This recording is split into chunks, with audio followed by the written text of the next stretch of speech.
बिस्मिल्लाहिर्रहमानिर्रहीम। अस्सलाम वालेकुम स्टूडेंट्स। आज हम लोग चैप्टर नंबर 4 स्टार्ट करेंगे 9th क्लास का, जिसमें एक्सरसाइज नंबर 4.1 है और उसका सबसे पहला क्वेश्चन ये है कि factorise by identifying the common factors, यानी इनको हम लोगों ने फैक्टराइज करना है बाय द कॉमन फैक्टर। अब कॉमन फैक्टर के लिए हम लोग क्या करते हैं, सबसे पहले इसके मल्टीप्लाइंग फैक्टर जो है वो फाइंड आउट कर लेते हैं। जैसे मिसाल के तौर पर अगर हम इसमें देखें कि इन दोनों को हम लोग जो है वो किन किन फैक्टर से डिवाइड कर सकते हैं, यानी 1 है इसके फैक्टर बनेंगे, 2 बनेगा, 3 बनेगा और 6 बनेगा। अब यहाँ पे भी इसको अगर कर लें तो इसमें आपके पास क्या आएगा, 1 आएगा, 2 आएगा, 3 आएगा, 4 आएगा और 6 और 12 इसी तरह। ये हम लोगों ने इनके फैक्टर्स निकाले। अब इसने कहा है कि आप इसको फैक्टराइज करें कॉमन फैक्टर मेथड से।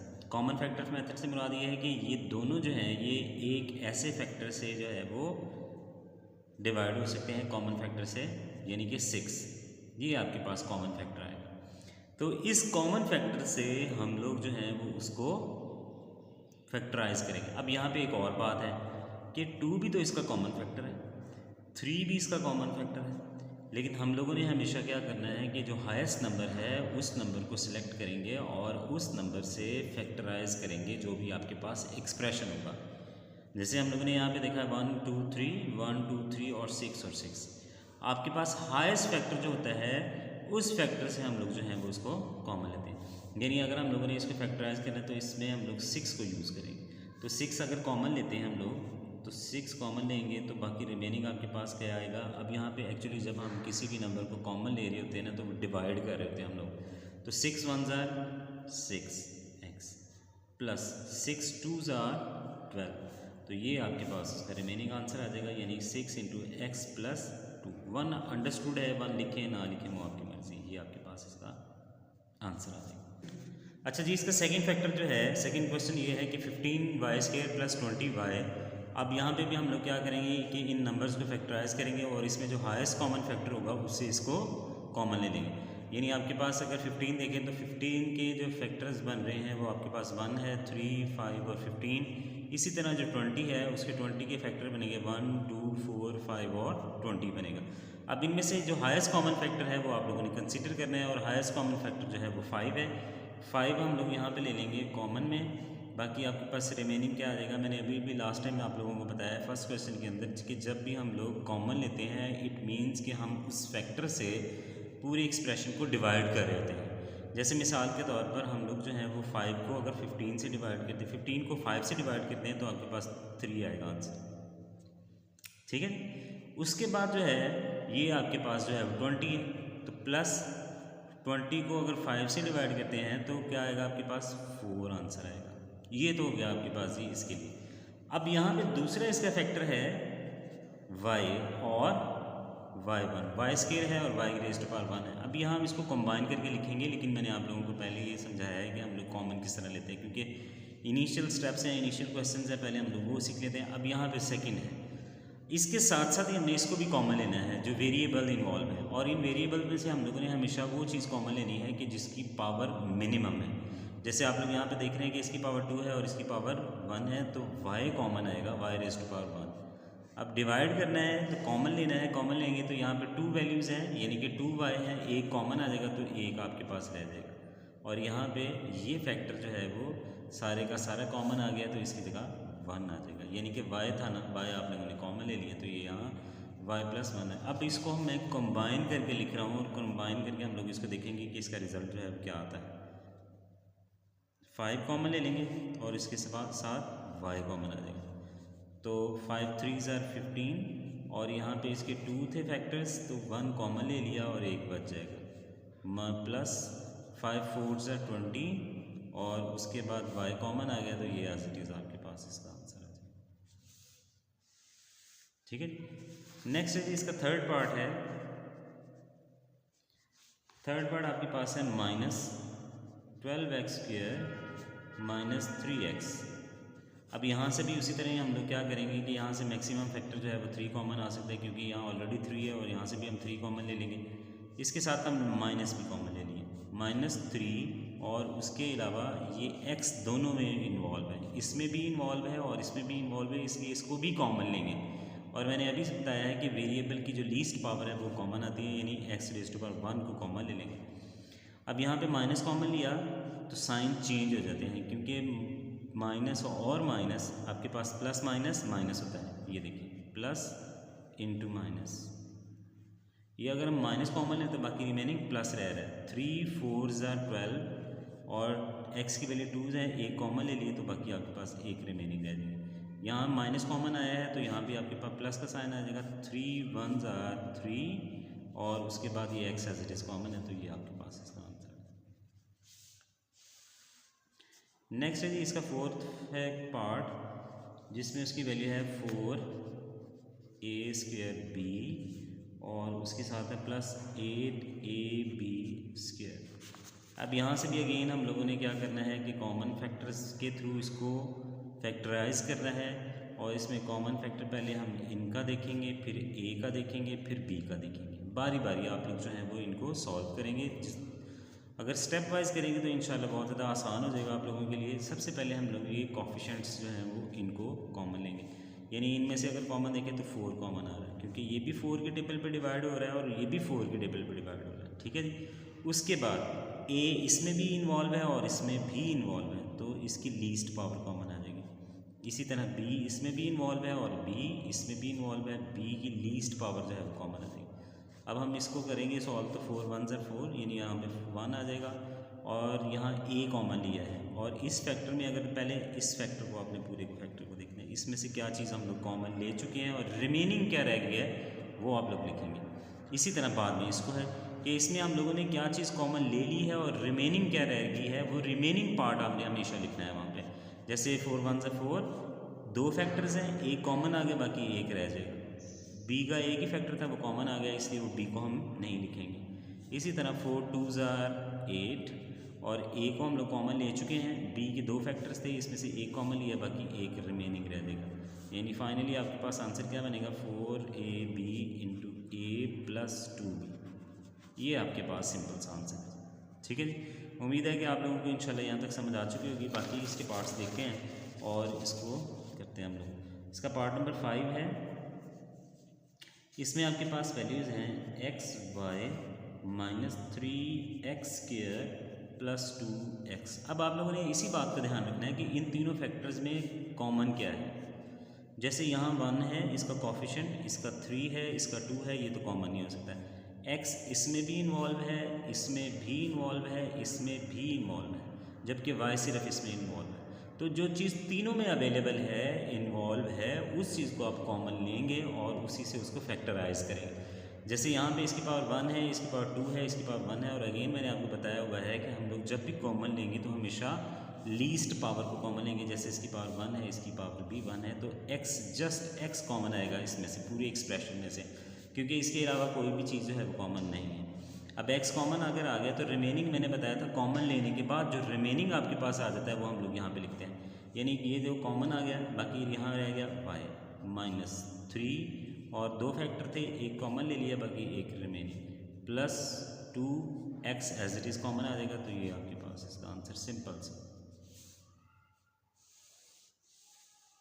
नेक्स्ट इसका है पार्ट नंबर 6 है, वो है जी आपके पास 3a² b - 9ab² और +15ab। ये आपके पास है।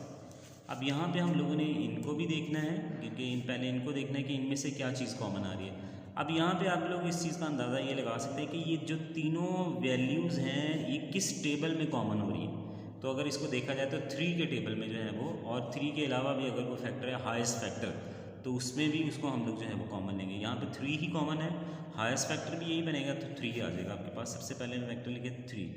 अब यहाँ देखें a, ये और ये भी a, ठीक है जी। और यहाँ पे क्या करना है, हमने लीस्ट पावर को कॉमन है, इसकी पावर 1 है, इसकी 1 है, तो a कॉमन आ जाएगा। अब इसी तरह b है, ये b² और ये b को भी हम लीस्ट पावर के साथ कॉमन ले लेंगे। अब जो रिमेनिंग रह जाएगा वो हम लिखेंगे। अब 3 1 3, 1 अंडरस्टूड है वो लिखें चाहे ना लिखें, लेकिन अभी आप लोगों की आसानी के लिए मैं लिख रहा हूँ इसके साथ। ठीक है जी। अब यहाँ पे दो फैक्टर थे, ए की एक कॉमन ले लिया, बाकी एक रह जाएगा। B as it is common आ चुका है, इसको हम नहीं लिखेंगे। माइनस 3 का टेबल कहाँ तक काउंट करें कि 9 आता है, 3 3s are 9, तो ये ए कॉमन आ चुका है। बी दो फैक्टर थे, ए कॉमन ले लिया हम लोगों ने, तो एक रिमेनिंग आपके पास। अब plus 3 5s are 15, A common ले चुके हैं, बी भी कॉमन ले चुके हैं, और ये फैक्टर एज इट इज़ आपके पास आ जाएगा, और ये इसका आंसर। नेक्स्ट हम लोग आज सॉल्व करेंगे, इसका क्वेश्चन नंबर 2 है। क्वेश्चन नंबर 2 में भी वो कहता है कि इसको फैक्टराइज करें आप लोग ना। अब इसका मेथड जो है वो थोड़ा सा डिफरेंट है, वो देखते हैं हम लोग। जैसे सबसे पहला पार्ट है इसका, पहला पार्ट तो इसका सिंपल कॉमन ही है, जैसे हम लोगों ने कॉमन फैक्टर से इसको सॉल्व किया है, तो इसमें भी हम लोग यही यूज़ करेंगे कि 5x + 15 है। कॉमन फैक्टर आपके पास 5 आ जाएगा, क्योंकि ये भी 5 पे डिवाइड हो रहा है और ये भी 5 पे डिवाइड हो रहा है। आप लोगों ने ये देखना है कि ये नंबर्स किस नंबर, कॉमन नंबर पे डिवाइड हो रहे हैं। तो कॉमन नंबर 5 है, यहाँ 5 आ जाएगा। अब यहाँ पे x सिर्फ इसी में इन्वॉल्व है, इसमें इन्वॉल्व नहीं है, इसलिए x कॉमन नहीं आएगा। तो 5 1 = 5 into x plus 5 3s are 15, ये आपके पास इसका आंसर। सेकेंड पार्ट है इसका, थोड़ा सा चेंज है। सेकेंड पार्ट में उसकी स्टेटमेंट ये है कि x² + 4x + 3, ठीक है। अब यहाँ पे हम लोग जो है वो मेथड जो यूज़ करेंगे उसको हम कहते हैं मिड टर्म ब्रेकिंग।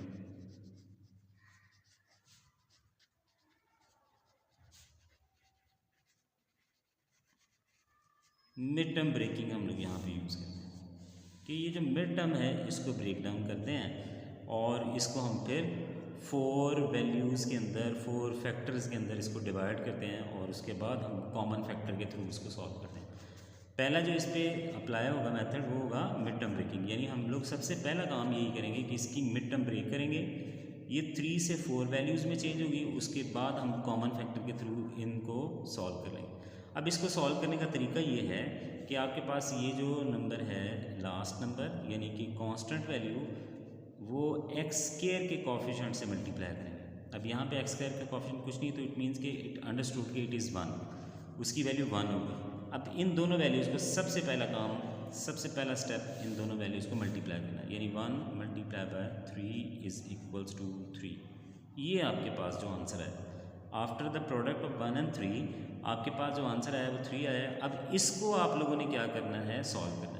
यानी आप लोगों ने कुछ ऐसे दो नंबर्स कंसीडर करने हैं जिनको हम मल्टीप्लाई करें तो ये आंसर आए, और उन्हीं दो नंबर्स को प्लस या माइनस करें तो ये मिड टर्म आए। जैसे ये अभी तो इजीली आपके पास अवेलेबल है, 1 × 3 = 3 एंड 1 + 3 = 4, ये आपके पास। अब यहाँ पे ये देखें 4 था ना, उसको आपने ब्रेक डाउन कर लिया इंटू 2 पार्ट्स, 1 और 3 के अंदर, इसीलिए इसको हम कहते हैं मिड टर्म ब्रेकिंग। दोबारा फिर से समझ लें यहाँ पे कि हम लोग क्या करेंगे, सबसे पहले कि ये जो लास्ट कांस्टेंट वैल्यू है इसको x² की कोफिशिएंट के साथ मल्टीप्लाई करेंगे, और उसका जो आंसर आएगा उसके लिए हम लोगों ने दो ऐसे डिजिट्स को मल्टीप्लाई करना है कि उसको मल्टीप्लाई करें तो वो आंसर आए 3, यानी कि, और उसको प्लस या माइनस करें तो ये आपके पास ये मिड टर्म आ जाए। जैसे कि यहाँ पे हम लोगों ने देखा कि 1 को हम लोग अगर मल्टीप्लाई करते हैं 3 के साथ तो वो 3 ही आएगा, और 1 में ऐड करते हैं 3 को तो वो आपके पास 4 आ जाएगा। तो ये फैक्टर हम लोग यूज़ करेंगे यहाँ पे इसको सॉल्व करने के, यानी 1x² प्लस, यहाँ 4 की जगह हम क्या लिख सकते हैं, 1 + 3x + 3, ठीक है। ये हमने 4 को मिड टर्म ब्रेकिंग की है, ब्रेक कर ली है। अब इसको हम लोग जो है वो इससे मल्टीप्लाई करते हैं, 1x² इक्वल का साइन इसके साथ साथ आए, प्लस 1x + 3x और प्लस 3। अब ये 4 टर्म्स बन चुकी हैं, इनको अब पेयर बना लेंगे हम लोग, 2 का पेयर बना लेंगे, ये आपके पास पेयर बन जाएगा, ये भी एक पेयर बन गया और ये भी एक पेयर है। अब इन पेयर्स को हम लोग क्या करेंगे, कॉमन फैक्टर मेथड के थ्रू सॉल्व करेंगे। अब यहाँ पे जब हम इसको सॉल्व करते हैं तो इसमें से क्या चीज़ कॉमन आ रही है, इसमें से x कॉमन आ रहा है, और x की भी लीस्ट पावर। अब यहाँ 2 फैक्टर थे, एक कॉमन आ गया, बाकी एक आपके पास रह जाएगा, प्लस ये सारे का सारा फैक्टर कॉमन आ जाएगा तो उसकी जगह हमेशा 1 आता है, प्लस इसमें से भी 3 कॉमन आ रहा है, 3 कॉमन ले लें क्योंकि आप लोग देख रहे हैं इजीली 3, और यहाँ भी 3 है, 3 कॉमन आ गया, बाकी रिमेनिंग x + 1 आ जाएगा। अब ये आपके पास 4 से 2 टर्म्स बन चुकी हैं, एक ये टर्म है और एक ये टर्म है। अब इन दोनों टर्म्स में से क्या कॉमन आ रहा है, वो ये आ रहा है x+1 और रिमेनिंग आपके पास क्या रह रहा है x+3। ये आपके पास इसका जो है वो इजीली सॉल्यूशन निकल आएगा। अच्छा जी, नेक्स्ट इसका पार्ट है, पार्ट नंबर 3 है,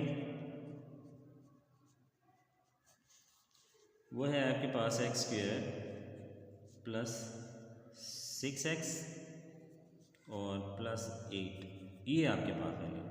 अब इसको भी फैक्टराइज करना है और उसी मेथड से मिड टर्म ब्रेकिंग है पहले, फिर उसके बाद जो है वो आपके पास common factor. Mid term breaking करेंगे, मैंने आपको बताया है, दोबारा फिर से देख लें, सीख लें कि यहाँ पे हम लोग क्या करते हैं, ये जो लास्ट वैल्यू है यानी कि कांस्टेंट वैल्यू है, इसको x² के कोएफिशिएंट से सिंपली आप लोगों ने मल्टीप्लाई करना है।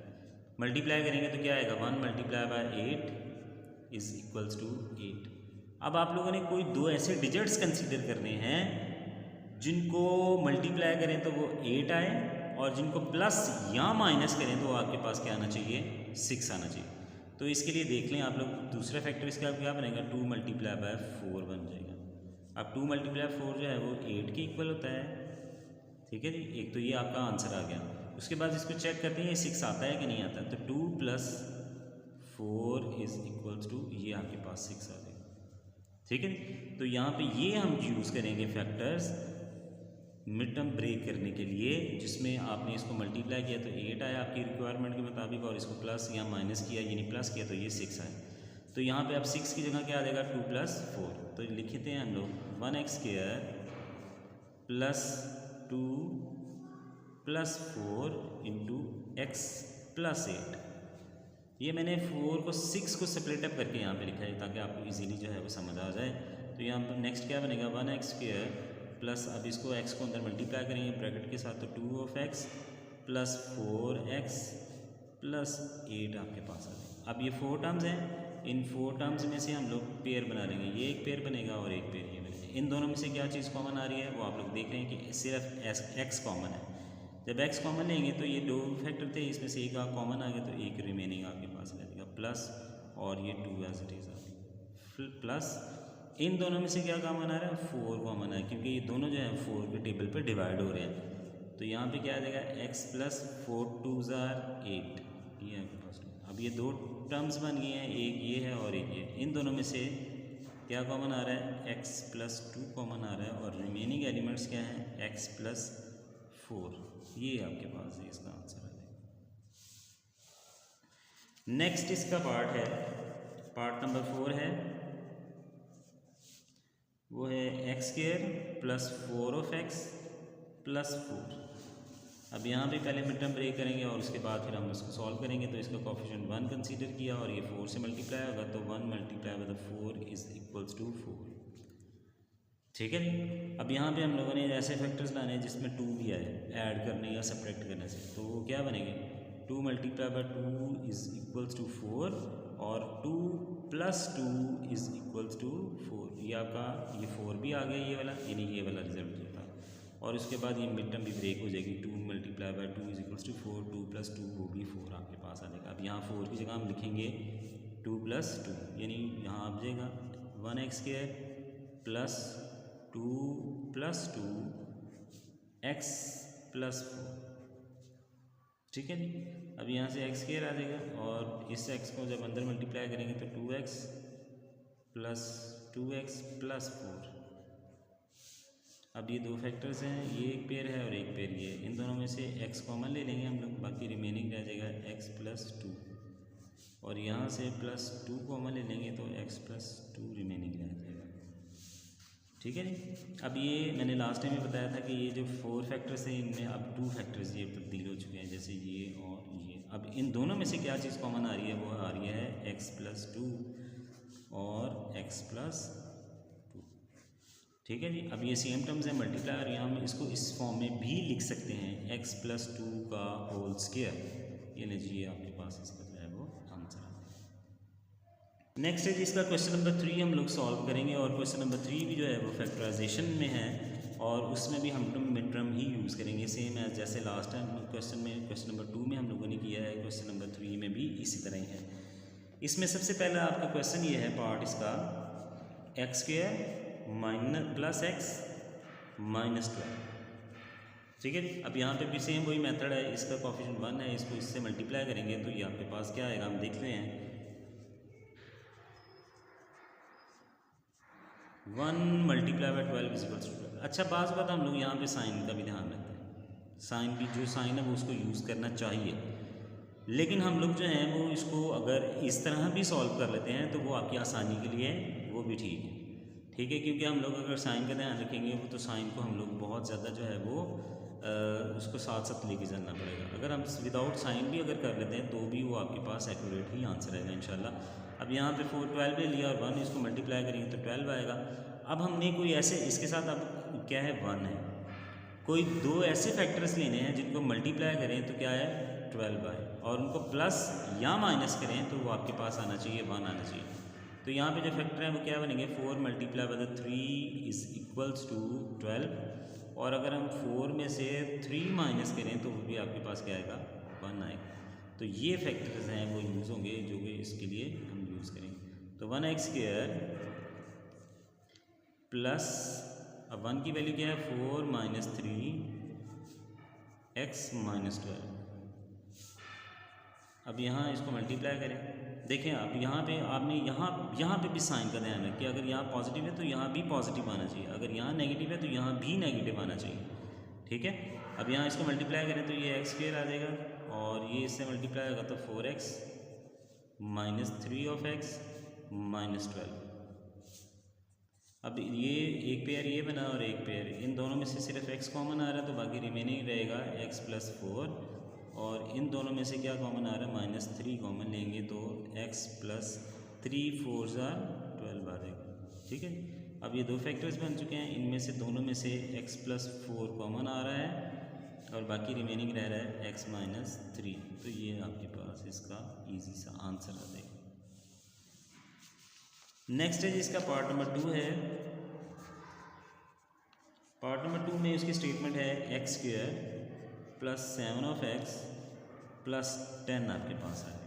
अब उसी तरह 10 1 ज़ा 10, 1 multiply by 10 is equals to आपके पास आएगा 10 आएगा। अब हमने यहाँ पे 7 लिखे ना, तो ये सिंपल सा है, 5 multiply by 2 is equals to 10 और 5 प्लस 2 इज इक्वल्स टू 7 लेना। तो ये आपके पास इसकी मिड टर्म हो जाएगी। x² प्लस 7 की जगह आएगा 5 प्लस 2 इंटू एक्स प्लस 10। अब यहाँ पे x को अंदर मल्टीप्लाई कर दें तो आपके पास क्या बनेगा plus 5x plus 2 of x और प्लस 10। अब ये दो और ये दो बनेंगे, इन दोनों में से x कॉमन आ रहा है तो बाकी रिमेनिंग x प्लस 5 रह रहा है। अब प्लस 2 कॉमन ले रहे हैं तो x प्लस 5 आपके पास आंसर आएगा। अब इन दोनों में से कॉमन क्या आएगा x प्लस 5 कॉमन आएगा और रिमेनिंग x प्लस 2 है आपकी, ये सिंपल आंसर है इसका। नेक्स्ट है जी क्वेश्चन नंबर है आपके पास, पार्ट नंबर इसका 3 है। पार्ट नंबर 3 में देखें तो वो है आपके पास स्टेटमेंट इसकी x² minus 6 of x plus 8 है। अब यहाँ again 1 multiply by 8 is equals to 8, और इसको अगर हम फैक्टराइज करें तो क्या आएगा 4 multiply by 2 is equals to 8 और 4 प्लस 2 इज़ इक्वल्स टू 6 आएगा। ठीक है जी, अब यहाँ पे 6 की जगह आप लोग ये लिखेंगे 4 प्लस 2 और इसको ब्रैकेट में लिखेंगे क्योंकि यहाँ नेगेटिव साइन जैसे हम पहले पीछे करते हैं। x के माइनस 6 की जगह आ जाएगा 4 प्लस 2 x प्लस 8 आ गया x के। अब यहाँ पे माइनस, जब भी ब्रैकेट के बाहर माइनस हो तो माइनस को भी रिजॉल्व करते हैं, x तो रिजॉल्व होगा इसके साथ लेकिन माइनस भी, इसके साथ plus sign plus minus minus 4x आ जाएगा plus minus minus 2 of x आ जाएगा और प्लस 8 आपके पास आ जाएगा। इन दोनों में से x कॉमन लेंगे तो आपके पास रिमेनिंग बचेगा x माइनस 4 और माइनस 2 अगर कॉमन लेते हैं तो x माइनस, अब यहाँ पे कॉमन लिया तो साइन चेंज, ये भी बात आप लोगों ने याद रखनी है। जब भी हम माइनस को मल्टीप्लाई करते हैं या माइनस को कॉमन करते हैं तो उसमें हमेशा साइन चेंज होते हैं। जैसे हम लोगों ने यहाँ पे माइनस को कॉमन किया है माइनस, तो इसके साथ भी देखिए पॉजिटिव आ गया है और इसके साथ भी नेगेटिव आएगा क्योंकि पॉजिटिव था तो नेगेटिव आएगा। तो 2 4 8। अब इन दोनों में से आपके पास क्या कॉमन आ रहा है x माइनस 4 कॉमन आ रहा है और रिमेनिंग क्या रह रहा है आपके पास x माइनस 2। ये आपके पास इसका आंसर है। अच्छा नेक्स्ट है इसका फोर्थ पार्ट है, उसकी स्टेटमेंट ये है कि उसमें x² माइनस x माइनस 56 है आपके पास। यहाँ पे भी इसी तरह आप लोग इसको मिड टर्म ब्रेक करेंगे। 1 multiply by 56 is equals to 56 है। अब यहाँ पे 1 है, आप लोगों ने 1 लेके आना है। तो सिंपल है इसका, आप लोग जानते हैं 8 7 are 56 और 8 में से 7 को अगर माइनस करें तो 1 आ जाएगा आपके पास। ठीक है, अब यहाँ x² माइनस 1 की जगह क्या आएगा आपके पास 8 माइनस 7 x माइनस 56 आएगा आपके पास। अब ये इसको मल्टीप्लाई कर लें माइनस को भी और इसको भी, x² plus minus minus 8x आ जाएगा, माइनस माइनस प्लस 7x आ जाएगा माइनस 56। अब इनका ये पेयर बनेगा और एक पेयर ये बनेगा। अब इन दोनों में से क्या कॉमन आ रहा है, इन दोनों में सिर्फ x कॉमन आ रहा है और इसमें दो फैक्टर थे, एक कॉमन लेंगे तो x माइनस 8 प्लस इन दोनों में से ये दोनों 7 के टेबल पे डिवाइड होंगे, 7 1 7 और 7 8 56, तो 7 कॉमन आ जाएगा। तो यहाँ पे आएगा 1x माइनस 7 8 56। अब इन दो फैक्टर्स में से, दो वैल्यूज़ में से आपके पास x माइनस 8 कॉमन आ रहा है, उसको ले लेंगे कॉमन और रिमेनिंग क्या रह रहा है x प्लस 7। ये आपके पास इसका आंसर है जी, सिंपल सा। नेक्स्ट इसका फिफ्थ पार्ट है। उस फिफ्थ पार्ट के अंदर आप लोग देखें तो x² माइनस 10 ऑफ x है और माइनस 24। अब इसको भी हम लोग यूँ ही करेंगे, इसका कोफिशिएंट 1 है, इससे मल्टीप्लाई होगा तो ये आएगा 1 multiply by 24 is equals to 24। अब यहाँ पे हमने 10 लाना है, तो 10 लाने के लिए सिंपल सा एक सोल्यूशन है कि 12 2s are 24 और 12 में से अगर 2 को माइनस करेंगे तो वो आपके पास 10 आ जाएगा। तो यहाँ ये 10 आ गया आपके पास। ठीक है, अब यहाँ पे हम लोग लिखेंगे x² as it is minus 10 की जगह आ जाएगा आपके पास 12 माइनस 2 इंटू x माइनस 24। अब ये x² एज इट इज़, इन दोनों में ये रिजॉल्व होगा, प्लस माइनस माइनस 12x, ये इससे मल्टीप्लाई होगा, minus minus plus 2 into x minus 24। अब ये 4 फैक्टर्स बने हैं आपके पास, 4 वैल्यूज़ हैं, इनके पेयर बना लिए हमने। इन दोनों में से x कॉमन आ गया, बाकी रिमेनिंग x माइनस 12 रह जाएगा। प्लस 2 कॉमन ले लें तो आपके पास x माइनस 12, 2 क्योंकि दोनों 2 पे डिवाइड हो रहे हैं, 2 1 से 2 और 2 12 are 24। अब इन दोनों में से क्या कॉमन आ रहा है, x माइनस 12 कॉमन आ रहा है, बाकी रिमेनिंग क्या रह रहा है x प्लस 2। ये आपके पास सिंपल सा इसका आंसर आ जाएगा जी। नेक्स्ट है जी इसका 6th पार्ट है, वो है आपके पास y² plus 4 of y minus 12। अभी हम लोगों ने ऑलरेडी पहले भी किया है, तो 1 multiply by 12 is equals to 12 और 4 ये आपके पास आएगा, यहाँ पे हमें चाहिए 4 चाहिए, तो simple 6 multiply by 2 is equals to 12 और 6 माइनस 2 जो है इट इज़ 4। तो यहाँ पे आपके पास जो मिड टर्म ब्रेक होगी 4 के लिहाज से वो 6 माइनस 2, इसकी जगह आ जाएगा 6 माइनस 2 इंटू वाई माइनस 12। तो ये y² प्लस ये 6y माइनस 2y माइनस 12, इन दोनों में से y कॉमन आ जाएगा तो रिमेनिंग y प्लस 6। इन दोनों में से माइनस 2 कॉमन है, क्योंकि माइनस अगर साथ हो तो माइनस को भी आपने कॉमन हमेशा लेना है। माइनस वाई माइनस को 2 कॉमन आएगा, तो ये 2 कॉमन आ गया, तो 2 1 से 2 और साथ y एज इट इज़, और कॉमन लेंगे तो ये माइनस था, ये प्लस हो गया, तो 2 6 are 12। अब इन दोनों में से क्या कॉमन आ रहा है, y प्लस 6 कॉमन हम लोग ले रहे हैं और रिमेनिंग में y माइनस 2 आपके पास इसका आंसर। नेक्स्ट है जी इसका पार्ट नंबर 7 है। पार्ट नंबर 7 की स्टेटमेंट ये है कि y² प्लस 13y और प्लस 36। ठीक है, अब यहाँ पे भी वही 1 multiply by 36 is equals to 36 आ जाएंगे, अब आपको ऐसे 2 डिजिट्स लेने हैं जिसका आंसर 13 भी आए, ठीक है। तो अगर हम इसको देखते हैं इसके फैक्टर्स बना के, तो ये कितना आएगा 2 मल्टीप्लाई बाय द 18, तो 36 तो आ गया, लेकिन ये 13 नहीं आ रहा क्योंकि इसमें से इसको माइनस करेंगे तो ये 16 आएगा। अच्छा, इसको 3 पे डिवाइड करके देखते हैं जी।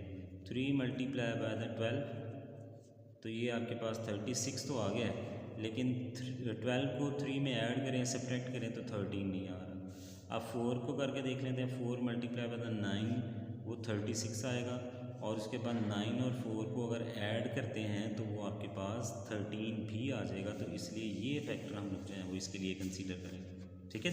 तो 13 की जगह आ जाएगा आपके पास 9 + 4 y² + 9 + 4 × y + 36।